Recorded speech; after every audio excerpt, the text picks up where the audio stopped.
نماز جنازہ کی نیت کیا ہے، اور ہم یہ چاہیں گے کیونکہ اس کا ایک طریقہ کار باقاعدہ ہوا کرتا ہے پڑھنے کا، اور بہت سے لوگ اس سے بہت ہی نابلد ہیں.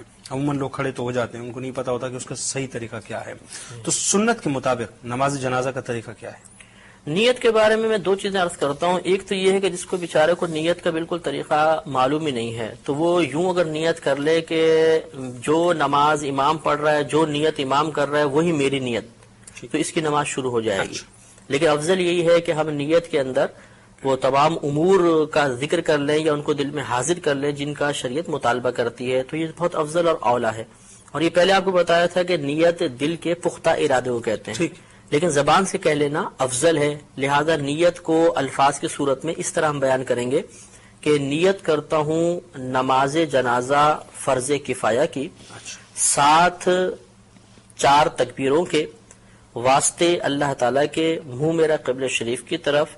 اس میں اتنا ضرور کہتے ہیں کہ ضروری نہیں ہے، مطلب نیت کرتے ہیں کہ ثنا واسطے اللہ تعالیٰ کے، درود واسطے نبی کریم صلی اللہ علیہ وسلم کے، اور دعا واسطے اس حاضر میت کے. ٹھیک، پیچھے اس امام کی بھی نیت کر لیں اور پھر تکبیر لگائیں گے.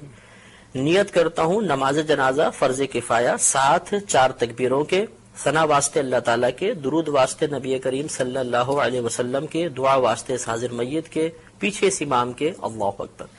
یہ نیت ہوتی ہے. اس میں ایک چیز یاد رکھیں کہ نماز جنازہ میں 2 فرض ہیں اور 3 چیزیں سنت مؤکدہ ہوتی ہیں. ایک فرض تو ہوتا ہے آدمی کا کھڑے ہو کر نماز جنازہ ادا کرنا، قیام اس میں فرض ہے. بلا عذر بیٹھ کے پڑھی تو نماز نہیں ہوگی. ہاں کوئی بیمار ہے، اس کے ساتھ شرعی عذر لاحق ہے تو بیٹھ کے پڑھے گا، اب ہو جائے گی. اور دوسرا رکن ہوتا ہے 4 تکبیریں. جنازے کی 4 تکبیریں فرض ہیں اور 3 چیزیں اس میں سنت مؤکدہ ہیں: ثنا پڑھنا، درود پاک پڑھنا اور میت کے لیے دعا پڑھنا. یہ 3 سنت مؤکدہ ہیں، اور سنت مؤکدہ کا ترک کرنا 1-2 بار کیا تو برا ہے، اور اگر عادت ہی بنا لیں تو انسان گناہ گار ہوگا. اس سے معلوم ہوا کہ اگر ہم جنازے کے کم از کم 2 فرض پورے کر لیں گے تو نماز جنازہ ادا ہو جائے گی، اور اگر ہم یہ 3 سنتیں بھی پوری کریں گے تو کامل طریقے سے ادا ہوگی. اس سے نتیجہ نکل آیا کہ اگر کسی شخص کو جنازے میں کچھ بھی پڑھنا نہیں آتا، نہ ثنا آتی ہے، نہ درود پاک آتا ہے، نہ جنازے کی دعا آتی ہے، اور وہ امام کے پیچھے تکبیر بلند آواز سے لگا لے جیسے میں طریقہ کرتا ہوں، اور وہ بس خاموش بھی کھڑا رہے گا تو جنازہ بہرحال ادا ہو جائے گا اس کا.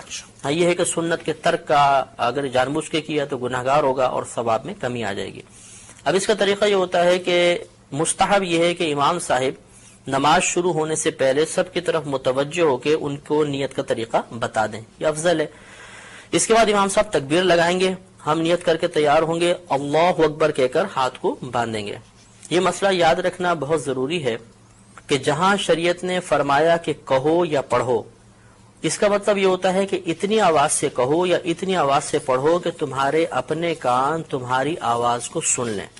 اس لیے اب ہمیں تکبیر لگانی ہے، اور جیسے پہلے بتایا کہ 4 تکبیریں فرض ہیں، تو اس میں اتنی آواز بلند رکھنا بھی فرض ہوگا کہ اپنے کان اپنی آواز کو سن لیں. چنانچہ بعض لوگوں کو دیکھا ہے کہ ہونٹ بند ہوتے ہیں، بس یوں. اب ان سے اگر پوچھا جائے کہ آپ نے زبان سے تو کچھ بھی نہیں کہا، تو کہتے ہیں ہم نے دل میں تکبیر کہی ہے.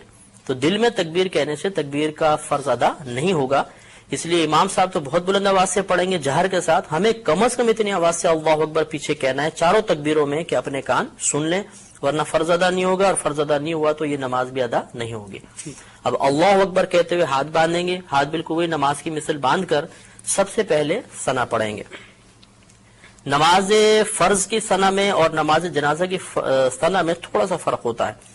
اس میں اس طرح ہم پڑھیں گے سبحانک اللہم وبحمدک وتبارک اسمک وتعالی جدک وجل ثناؤک ولا الہ غیرک.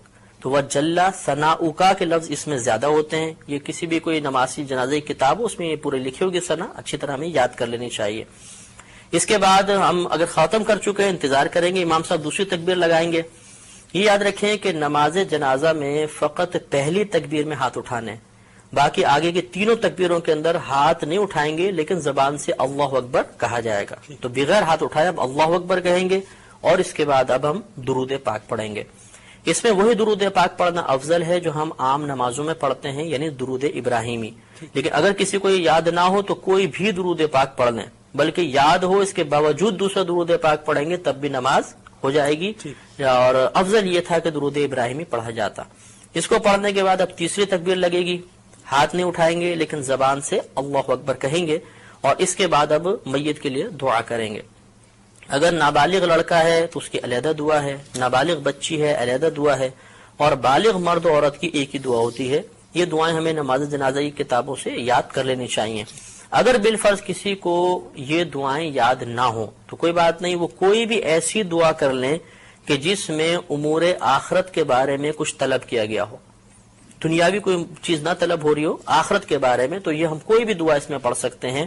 تو اس طرح ہماری نماز تقریباً مکمل ہو گئی۔ اب چوتھی تکبیر آئے گی، امام صاحب چوتھی تکبیر لگائیں گے، ہم نے ہاتھ نہیں اٹھانے لیکن زبان سے اللہ اکبر کہنا ہے، اور یہ اب سنت کریمہ ہے کہ جیسے ہی چوتھی تکبیر لگے اور سلام پھیرے تو ہاتھ کھول دیں، اور ہاتھ کھولنے کے بعد پھر السلام علیکم ورحمۃ اللہ، السلام علیکم ورحمۃ اللہ، دونوں طرف سلام پھیر دیا جائے گا۔